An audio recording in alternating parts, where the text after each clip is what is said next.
Возбудлива седмица на автомобилската сцена беше оваа што заминува.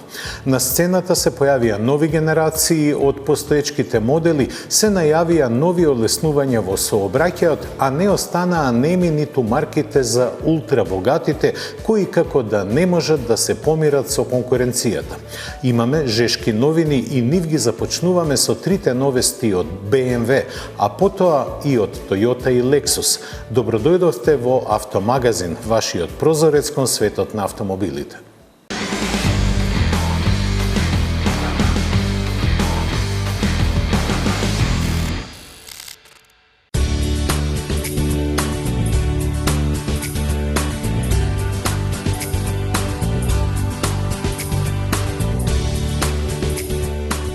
За неверните фанови да не ги стрефи струен удар, BMW паралелно подготви новитети задвижувани со класични мотори.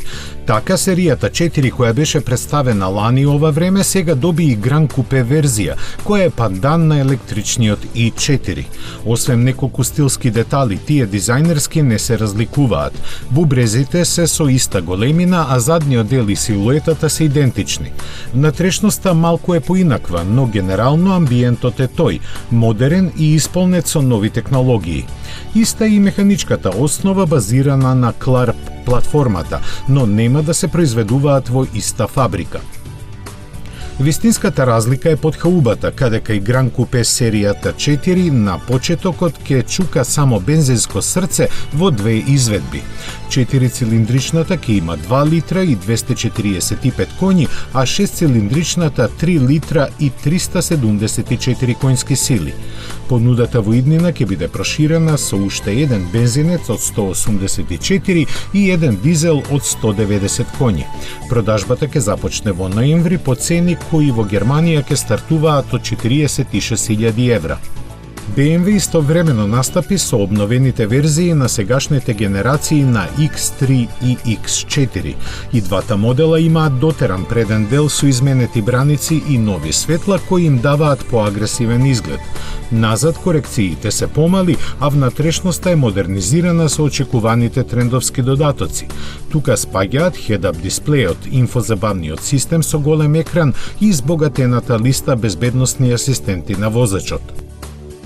М верзиите имаат и подобро потполнет пакет спортски додатоци. Во палетата мотори, која технички унапредена, посебно се истакнува 292 коњски сили моќниот плагин хибриден погон достапен само кај X3. Најинтересни сепак остануваат M-Competition верзиите, чии 3-литарски твин турбо мотор испорачува поголем вртежен момент. Вкупната моќност останува 510 коњски сили, кои ќе ги дотераат X3 и X4 до 100 км на час за 3,8 секунди. Сите верзии на овие два кросовера стандардно се опремени со погон на сите тркала и 8-степена автоматика. Производството ќе им започне во август во американската фабрика на BMW, а публиката во Европа за прв пат во живо ќе ги види на салонот на автомобилите во Минхен еден месец подоцна.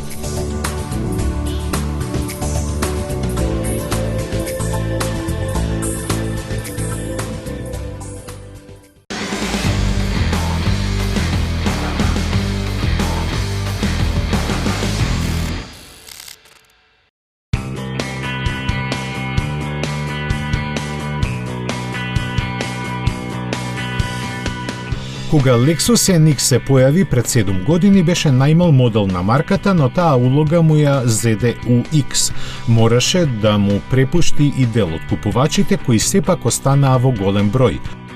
Посебно во Европа, каде на NX сега отпаѓа нешто помалку од 1/3 од целокупната продажба на Lexus.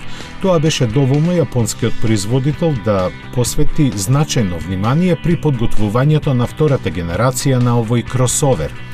Таа пристигнува со мноштво новости, кои на прв поглед и не се баш видливи. Неговиот дизајн во голема мерка делува како фейслифтинг на досегашниот модел, со што е задржана авангардната привлечност. Еволуцијата во изгледот ги опфати маската и светлата, додека целокупниот волумен остана динамичен. Назад светлата се наново комбинирани во широчината на возилото, а логото на марката е заменето со надписот Lexus. Силуетата го задржа мускулестиот карактер, а целиот изглед на автомобилот делува пософистицирано и позрело. Функционалноста на убавината е изразена во внатрешноста, во која едноставноста на дизајнот ја нарушува само големиот екран на инфозабавниот систем. Под него е задржан само мал број класични копчиња, а инструмент таблата е дигитална. Новиот концепт на архитектурата на кабината донесува чувство на припадност кое се создава со закривеноста на просторот од возачката врата до централната конзола. Искористената платформа на која е поставен и RAV4 му донесе поголеми димензии, но и пониско тежиште. Со неа пристигна и најголемата новост – првата плагин хибридна погонска група во некоја од возилата на Lexus. Замислен да биде референтна точка во сегментот, овој модел располага со батерија од 18 киловат-часа, која овозможува чисто електрично возење од 63 километри. Вкупната моќност од 306 конски сили му подаруваат перформанси за почит, а погонот на задните тркала го обезбедува електромоторот. Обичната хибридна верзија сега испорачува 242 конски сили со истовремено намалени емисии на јаглерод диоксид за околу 10%. За пазарите надвор од Европската Унија, Lexus NX ќе биде на располагање со два нови бензински мотори со 199, односно 279 конски сили, спарени со 8-степена автоматика. Купувачите на кои новиот NX ќе започне да им се испорачува пред крајот на годината ќе мора да се навикнат и на неговите унапредени безбедносни системи. Посебно на електронските рачки на вратите однатре кои не дозволуваат тие да се отвораат ако одзади се доближува друго возило или велосипедист. При пристигнување пак, адаптибилниот темпомат сам ќе започне да забрзува пред возачот да ја смени лентата. Во своето известување за јавноста, Lexus детално ги опиша и другите карактеристики на редефинираниот NX, но неодговорено останува најважното прашање – колку ќе чини?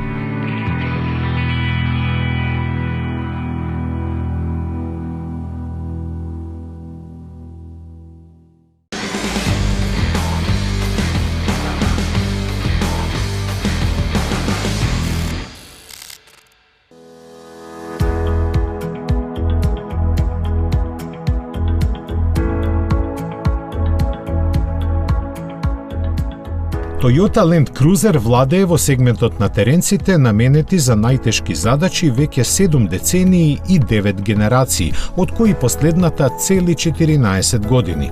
И тоа доста успешно, заради што и новиот модел ги задржа истите габарити со малку променет изглед. Тој сега е помасивен заради големата маска и тенките светла кои изгледаат некако неприродно насадени на каросеријата со кутија стоблик. За убавината не станува ниту збор, но Land Cruiser и понатаму зрачи со доверба во неговите теренски способности за што се погрижи новата платформа. Олеснувајќи го цели 200 килограми, таа помогна и во подобрувањето на динамиката на возилото на асфалт. Заради тоа и најголемото изненадување од Toyota е најавената спортска верзија за која ќе се погрижи Gazoo Racing. Во стандардната понуда пак големите V8 машини се исфрлени и заменети со поеколошки агрегати со 6 цилиндри.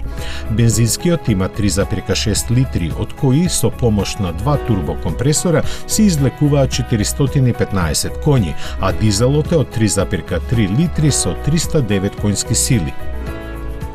10-степениот автоматски менувач е стандарден, а погонот на сите тркала засилен со блокада на диференцијалите и електронски мониторинг на теренот по кој се поминува. Безбедноста и комфорот во возењето ги унапредуваат прилагодливото ослонување, електронскиот систем за кинетичка стабилизација и ажурираниот Toyota Safety Sense пакет. Внатрешноста во голема мерка е обновена и во неа може да се најдат голем инфозабавен систем, бежично полнење на телефон, head-up дисплеј и друго. Наследството на името што го носи Land Cruiser ќе го оправдува и со ионизатор на воздухот, електромотори кои помагаат при затворањето на вратите, систем за проверка на идентитетот со отисок од прст и слични нешта што само тој може да ги има. Продажбата ќе му започне во текот на летото.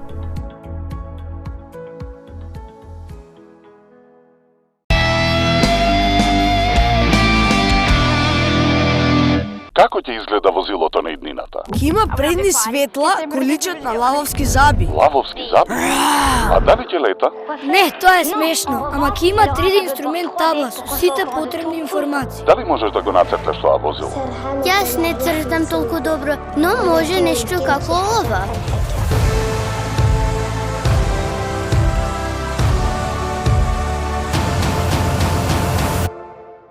Peugeot.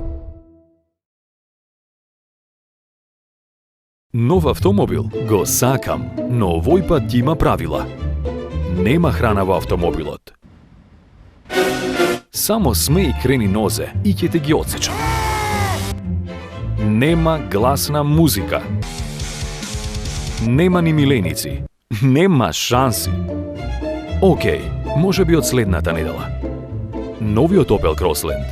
Убавината и храброста одат заедно. This is Opel.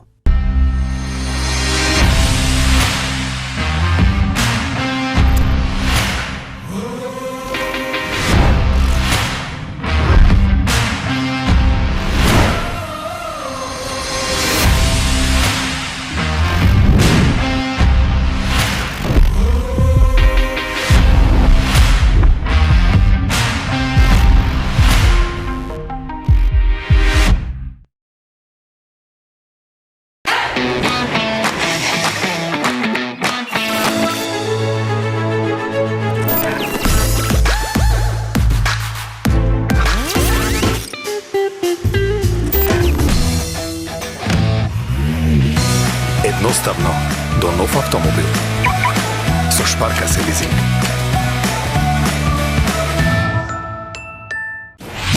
Метрополис, број 1 радиомрежа.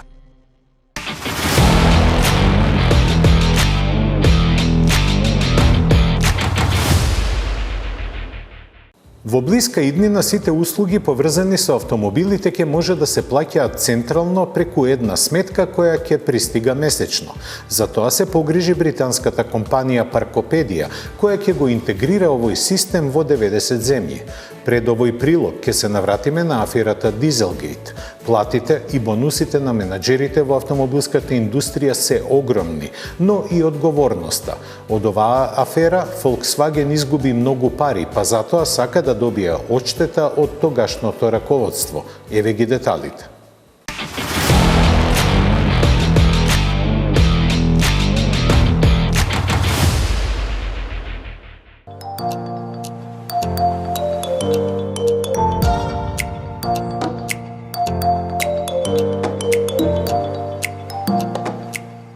Поминаа скоро 5 години по обелодувањето на Дизелгейт аферата, чии мрачни сенки се уште надвисуваат над Volkswagen, за конечно да ги растера и без товарот на минатото да тргне низ иднината. Раководството на групата постигна договор со неколку поранешни челни раководители за плаќање одштета во вкупна висина од околу 18 милиони евра. Најмногу треба да плати Мартин Винтеркорн, кој е обвинет дека со задоцнетата и не со одветна реакција придонел скандалот да добие страутни размери. Неговиот дел изнесува околу 11 милиони евра, односно по само 1 евро за секој засегнат автомобил. Volkswagen дополнително очекува на име осигурување од одговорноста на директорите да добие уште 270 милиони евра. Сето ова сепак не е финално, бидејќи треба да биде одобрено од акционерите кои за тоа ќе дискутираат на својата средба во втората половина идниот месец. Ним ќе им биде тешко да донесат позитивна одлука за овој договор, бидејќи аферата Дизелгейт досега ги отчинеше Volkswagen преку 30 милиарди евра. Заради бројните тужби против компанијата што се во тек, оваа сума не е конечна, а Мартин Винтеркорн се уште ја негира својата вина во сето ова. Се очекуваше дека Volkswagen од поранешните одговорни раководители ќе побара околу милијарда евра одштета.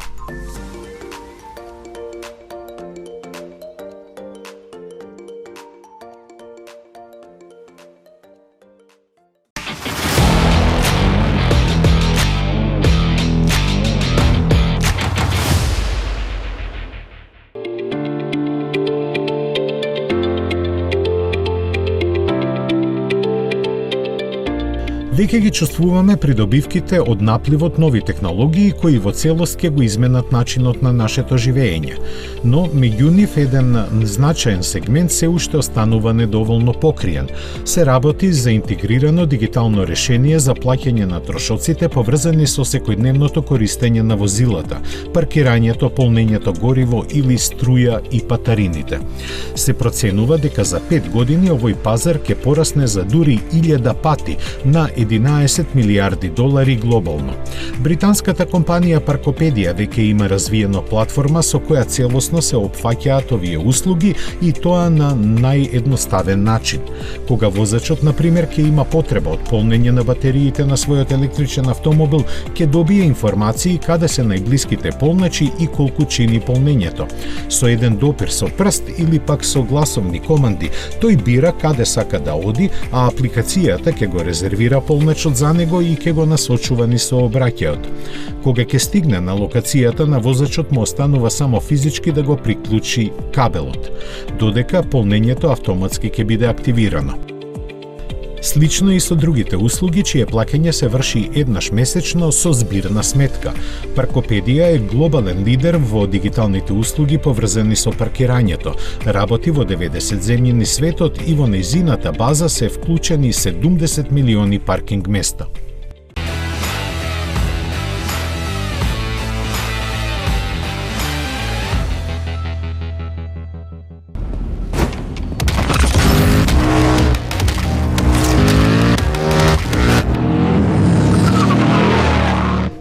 После долго време развој, KTM ја представи новата екстремна варијанта на Super Duke 1290. Според нивното соопштение за двојната R ознака се крие звер со фокус на перформансите без никакви ограничувања. На мотофановите подолго објаснување не им ни требаше, бидејќи целата предвидена количина од 500 примероци беше распродадена за само 48 минути. Тие ја препознаа ексклузивноста на моделот, разработен до перфекција, чии тркачка ергономија и техника за почит обезбедуваат ултимативно задоволство во возењето. Со изфрлувањето на седиштето за сопатник од употребата на јагленородни влакна и други зафати, тежината му е намалена на 180 кг. Бидејќи стандардниот V-Twin агрегат од 1301 кубен сантиметар развива 180 конски сили, перформансите може да се претпостават. Колкави се KTM не објавува, но кажува дека за нивна контрола се грижат додадените 2 нови режими на возење. Ревидирани се и сите клучни компоненти, меѓу кои посебно внимание привлекуваат тркачката вилушка и задниот амортизер. Цената никој не ја споменува.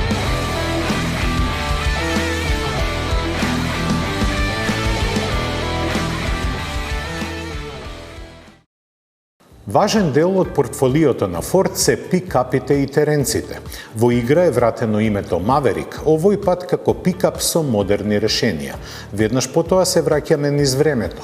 Пред 6 децении на сцена стапи возило кое стана символ на практичност и достигна слава на која и денеска се сеќаваме. По тој повод одвојуваме време за сенаменскиот Renault 4.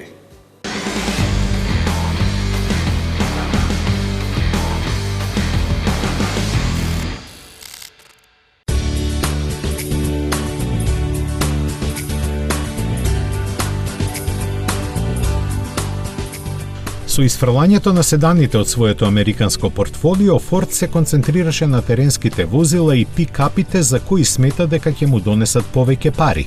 Не сакајќи да остави ниту еден нивни пазарен сегмент непокриен, после реинкарнацијата на Бронко дојде на ред лансирањето и на пикап кој ќе ја користи истата механика.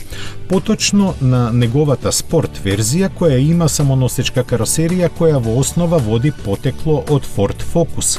Но да не залажува тоа, Маверик е долг повеќе од 5 метри и ќе може да се добие и со погон на сите тркала. Во споредба со Ranger и F-150 има далеку попитом изглед кој ќе им делува симпатично на оние кои за прв пат купуваат пикап и ќе го користат во урбани средини.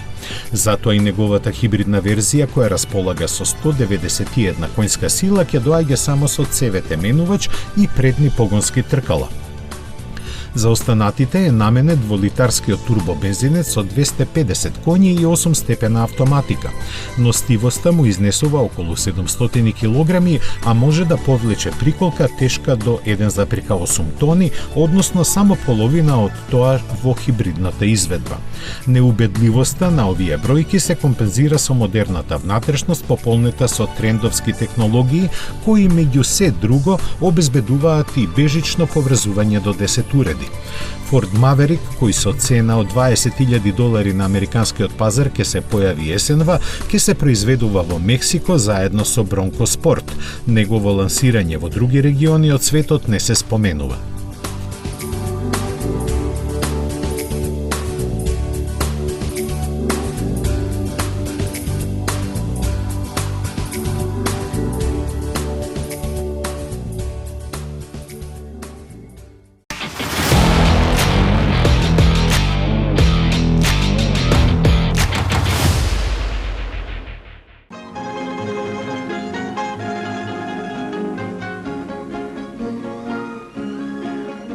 Автомобилската историја познава многу легенди, но само малку од нив станале тоа додека се произведувале. Меѓу нив несомнено е и Renault 4, кој стана легенда уште кога се појави пред точно 6 децении. Не донесе како спачек револуција во француската автомобилска индустрија, ниту пак освои некакви награди, но затоа направи многу за обичниот француски возач. А токму тоа беше и идејата на раководството на Рено, кога при крајот на 50-тите години од минатиот век им даде налог на инженерите да го развијат. Барањата што беа поставени пред нив беа едноставни. Требаше да биде ефтин автомобил за целото семејство, достоен да го замени популарниот, но застарен 4CV кој имаше мотор назад. Покрај спачек, узор им беа бубата на Volkswagen и Mini, чиј инстантен успех во Велика Британија ги натера француските инженери да дадат предност на технички современите размислувања. Едно од нивните креативни решенија е и задното ослонување со две хоризонтални, една до друга поставени торзиони пружини, заради кое Renault 4 има различно меѓуоскино растојание од левата и десната страна. Беа направени вкупно 14 прототипи кои беа тестирани дури 2 милиони километри во најтешки услови. Новиот автомобил беше представен во 1961 година во две верзии како R3 и R4, при што бројката ги означуваше фискалните конјски сили. Во стварност тие изнесуваат 23 и 26, кои пренесувани преку 3 степен менувач му обезбедуваа рафинирано возење. Модерно обликуваната и просторна каросерија беше привлечна за луѓето во градовите и практична за оние од селата, така што заедно со ниската цена успехот му беше загарантиран. Не само во Франција, Renault 4 имаше кариера долга 34 години во која стигна до преку 8 милиони купувачи. Се произведуваше во 17 држави, меѓу кои и Југославија, најпрво во Љубљана, а потоа во Ново место. Токму оттаму и излегоа последните примероци на овој еден од најпопуларните француски автомобили во светот, на кој Рено никогаш не успеа да му најде соодветен наследник.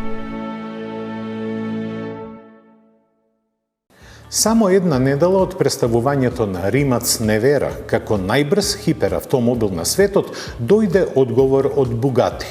Славното име не дозволува никој друг да седне на престолот и за следната година го најави Chiron Суперспорт, кој не само што ќе биде најбрз на светот, туку ќе чини 1,2 милиони евра повеќе од електричната Невера. Од друга страна, Rolls-Royce нема такви проблеми. Неговите помалку декадентни купувачи, откако одвоија 20 милиони фунти за Boattail, сега се задоволуваат со специјалниот двоец часовници направени од ултралуксузниот Bovet 1822, повторно според личните желби на клиентите и според нивните финансиски можности.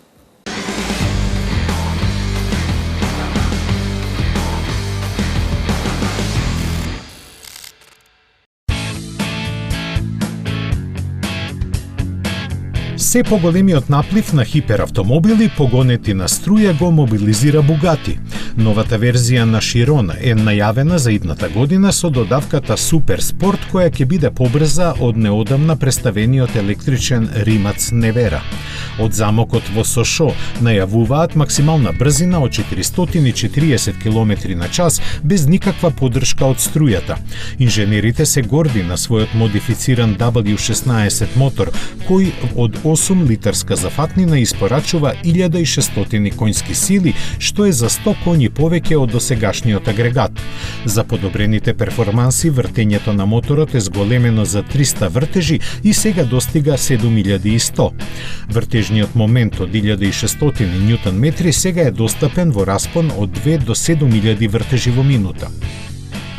Chiron Суперспорт забрзува од 0 до 200 км на час за 5,8 секунди и до 300 км на час за 12,1 секунда, а воедно забрзувањето од мирување до 400 км на час го совладува за 7% побрзо од основниот модел. Инженерите ги прилагодија турбополначите, пумпата за масло, менувачот и спојката. Тежината на возилото е намалена за 23 кг и аеродинамиката е оптимизирана. Chiron Суперспорт има подолг заден дел и модифициран преден дел. Овие дотерувања ја доведоа цената до 3,2 милиони евра без данок. Сега Rimac е на потек.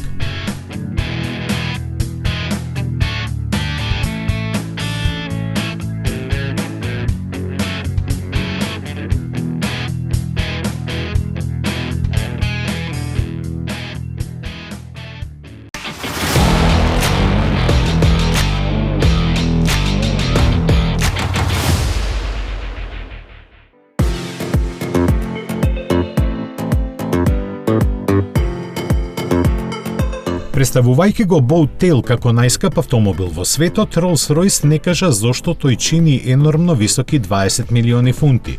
Но за да задоволи љубопитноста на јавноста, заедно со швајцарскиот специјалист Bovet 1822 ни покажа еден детаљ од него. Всушност два, бидејќи се работи за пар часовници, машки и женски, наменети за сопствениците на овој автомобил, кои се претпоставува дека се Beyoncé и Jay-Z. Направени се точно според нивните желби и можат да се носат на рака, во джеб или како привезок. Уникатноста им се состои во тоа што имаат стрелки од двете страни, бидејќи можат да се вметнат во специјално креирано лежиште на предниот панел на Boattail. Заради тоа врвните швајцарски мајстори креираа посебен механизам кој еднакво прецизно ја задржува точноста без разлика како часовниците се користат. Плюс на се, бидејќи се составен дел од автомобилот, заедно со него беа подложени на краш тест. Од Bovet 1822 истакнуваат дека им требале дури 3000 работни часа да ги креираат овие часовници. Нивната цена не е позната бидејќи не се продаваат посебно.